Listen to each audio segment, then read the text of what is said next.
These are your evening headlines for August 14th, 2025, right here on BYU-Idaho Radio.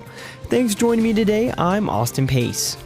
Eastern Idaho has its second confirmed case of the measles in as many weeks.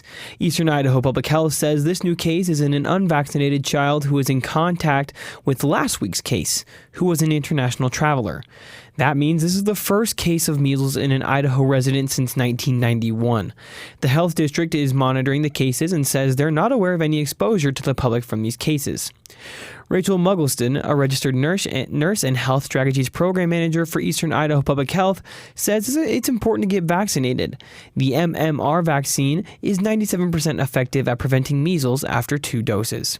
If you think you or someone in your house has the measles, there are some things you should do before seeking medical care. I think it's important they know to call them ahead of time and let them know, hey, I'm coming in, I'm concerned I have measles or I've been exposed to measles.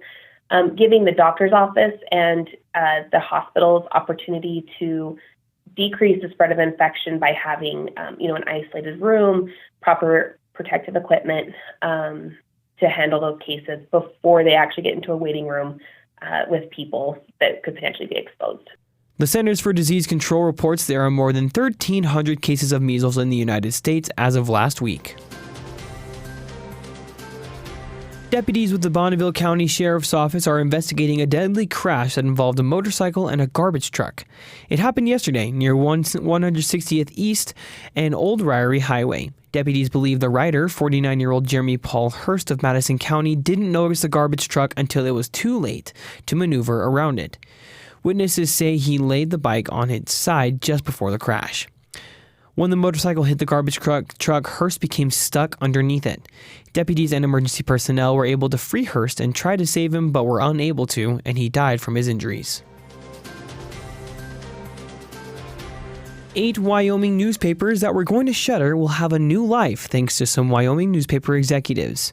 WildFiles.com reports Rob and Jen Hicks and Rob Mortimer announced that they've reached an agreement to run the newspapers after the out-of-state owner closed them without warning last week.